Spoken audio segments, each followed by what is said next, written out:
علينا أن نعترف نحن الجزائري بأن المنتخب المغربي بمختلف فئاته السنية عرف تطورا كبيرا خلال السنوات الأخيرة، وأصبح اليوم ينافس أقوى المنتخبات العالمية وأعرق المدارس الكروية مثل إسبانيا، البرازيل، فرنسا والأرجنتين. سمعوا صحافة زيكو راه جاوبتنا.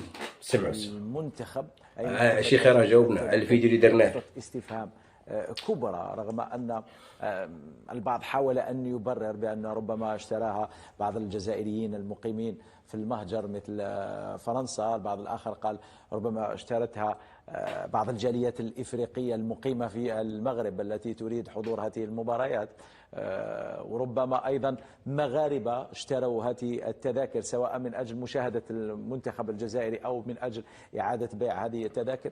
كثير من النظريات والكثير من التحليلات، لكن الجواب اليقين غير موجود لحد الآن. يبدو أن لديك إضافة في هذا الموضوع ميدو. نعم، كنت تحدثت مع شخصين ولا ثلاثة حبوا منا من الجزائر، حبوا يشريوا تذاكر للمنتخب الوطني. نعم.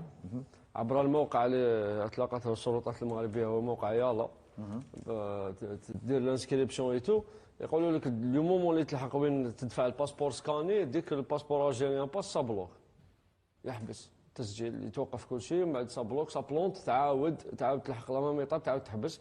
جو بونس كو يا سيرتان بيرسون كي اون سيزي الاتحاد الجزائري لكرة القدم حول هذا الموضوع.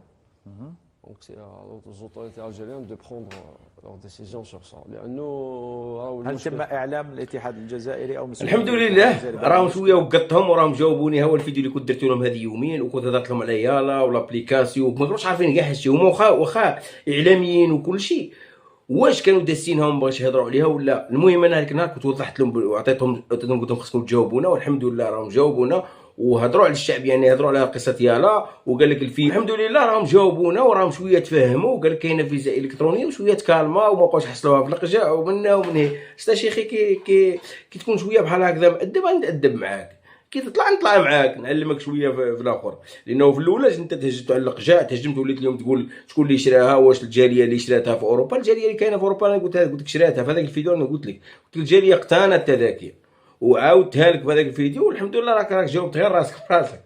والناس دارت لابليكاسيون يالا والناس قاريه والناس كلشي، بصح نتوما بغيتو نتوما لو كان في الاول هذه ملي دارت هاد لابليكاسيون يالا وشرحتوها للشعب وفهمتوا الشعب كيفاش يدخل يدير يقتني التذاكر ولا يدخل يدير الفيزا الالكترونيه وتردوا عليه ويقبلوه عاد يدير التذاكر. ولكن نتوما دخلتوا في واحد الموضوع اللي في الاولى مشيتوا ديريكت للقجع ومشيتوا ديريكت للمخزن ومشيتوا ديريكت للمغرب غير زعما باش تبينوا راسكم بلا اقوياء، ولكن في التاريخ طحتوا في الفخ. انا حطيت لكم فيديو، هو الفيديو عنده يومين هذه من حطيته لكم والحمد لله راكم تفرجتوا له وكتبوا بالتفصيل، فصلت لكم هذاك الشيء كامل. اليوم باش نهضروا على يالا ولا ابليكاسيون وكذا منه.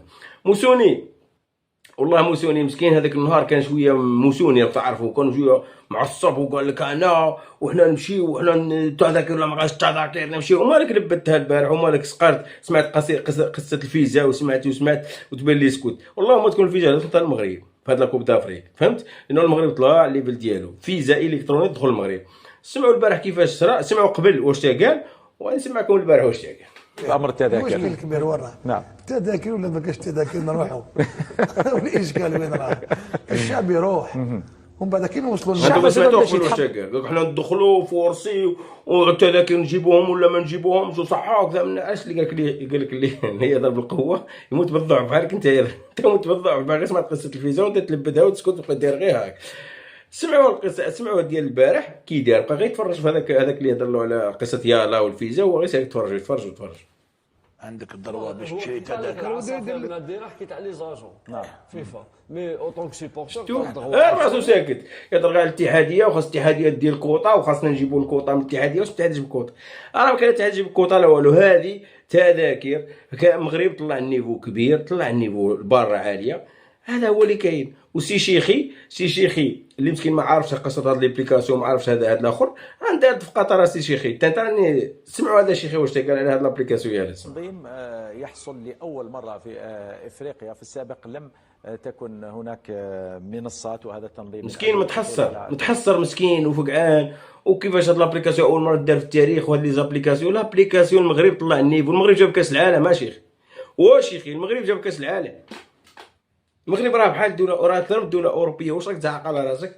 وصحابك غادي تحوس سياحه وكذا منا وما ديرش فيزا وما ديرش قانون باش تدخل لهذيك البلاد؟ راه قال لك اسيدي هما داروك لابليكاسيون، سهلوا عليك المأموريه. لابليكاسيون ساهل باش تدخل لها ودير الفيزا ديالك ودير التذاكر ديالك، تجيب التذاكر ديالك وتمشي للمغرب. الا عطاوك الفيزا تدخل للمغرب. بصح الا كنت نتايا فيك المشاكل وفيك الروينه ما غاديش يعطيوك الفيزا. هادشي اللي كاين، صافي سيتو.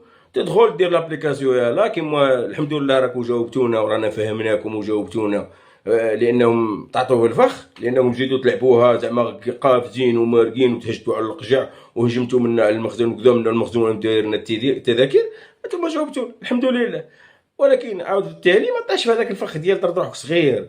الناس راه تقدم، الناس راه في 2025. حنا واش بقاو حنا اللي لاصقين في التسعينات؟ هما داروا ابليكاسيون يلاه باش يسهلوا. اول حاجه تريزيرفي لوطيل ديالك، تريزيرفي الطائره ديالك، تريزيرفي لي بي ديال الملعب، والضمان ديال الفيزا. يعطوك الفيزا يكون عندك هاد 4 حوايج ولا 5 حوايج يكون عندك الشروط ديالها، غادي يقول لك مرحبا تفضل تفرج كاس افريقيا. عادي، شي عادي يا صاحبي. ونبقى نعذب فيكم ونعلم فيكم.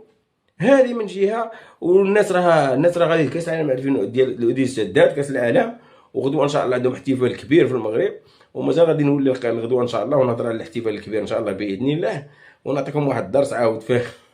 لا حول ولا قوه الا بالله. المهم نخليوها الغدوه. نقدروا نشوفوا التصريحات ديال فوزي القجع الاوديسات اللي كانت تصريحات قويه ما شاء الله لتحفيزهم باش يجيبوا اللقب. سمعوا لو دينوميناتور كومان عند كاع لي زيكيب تاعنا والجوار سي ليتا ديسبري.